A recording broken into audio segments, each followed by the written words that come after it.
خداوند کے جلالی اور عظیم نام میں آپ کی سلامتی ہو۔ آج ہم پڑھیں گے زبور 71۔ اے خداوند، تو ہی میری پناہ ہے، مجھے کبھی شرمندہ نہ ہونے دے۔ اپنی صداقت میں مجھے رہائی دے اور چھڑا، میری طرف کان لگا اور مجھے بچا لے۔ تو میرے لیے سکونت کی چٹان ہو، جہاں میں برابر جا سکوں۔ تو نے میرے بچانے کا حکم دے دیا ہے، کیونکہ میری چٹان اور میرا قلعہ تو ہی ہے۔ اے میرے خدا، مجھے شریر کے ہاتھ سے، ناراست اور بے درد آدمی کے ہاتھ سے چھڑا، کیونکہ اے خداوند خدا، تو ہی میری امید ہے۔ لڑکپن سے میرا توکل تجھ ہی پر ہے۔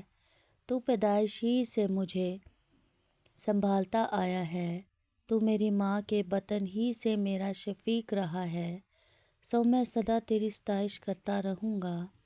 میں بہتوں کے لیے حیرت کا باعث ہوں، لیکن تو میری محکم پناہ گاہ ہے۔ میرا منہ تیری ستائش سے اور تیری تعظیم سے دن بھر پر رہے گا۔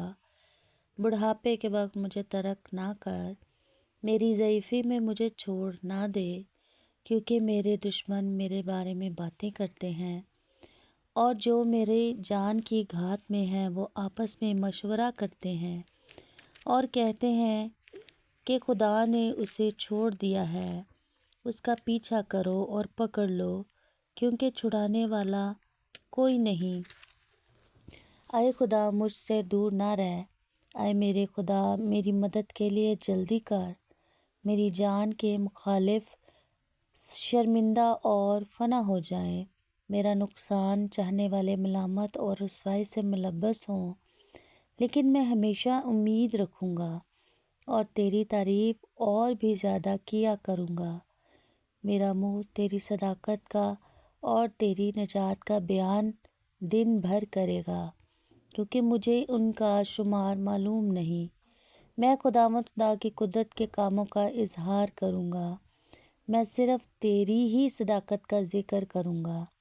اے خدا، تو مجھے بچپن سے سکھاتا آیا ہے، اور میں اب تک تیرے عجائب کا بیان کرتا رہا ہوں۔ اے خدا، جب میں بوڑھا اور سر سفید ہو جاؤں تو مجھے ترک نہ کرنا، جب تک میں تیری قدرت آئندہ پشت پر اور تیرا زور ہر آنے والے پر ظاہر نہ کر دوں۔ اے خدا، تیری صداقت بھی بہت بلند ہے۔ اے خدا، تیری مانند کون ہے جس نے بڑے بڑے کام کیے ہیں؟ تو جس نے ہم کو بہت اور سخت تکلیفیں دکھائی ہیں، پھر ہم کو زندہ کرے گا اور زمین کے اسفل سے ہمیں پھر اوپر لے آئے گا۔ تو میری عظمت کو بڑھا اور پھر کر مجھے تسلی دے۔ اے میرے خدا، میں بربط پر تیرے ہاں تیری سچائی کی حمد کروں گا۔ اے اسرائیل کے قدوس، میں ستار کے ساتھ تیری مدد سرائی کروں گا۔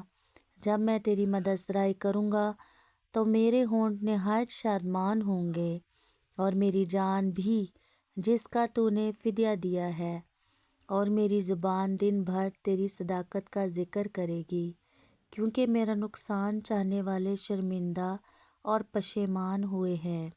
خداوند کے پاک کلام کے پڑھے اور سنے جانے پر خداوند کی خاص برکت ہو۔ آمین۔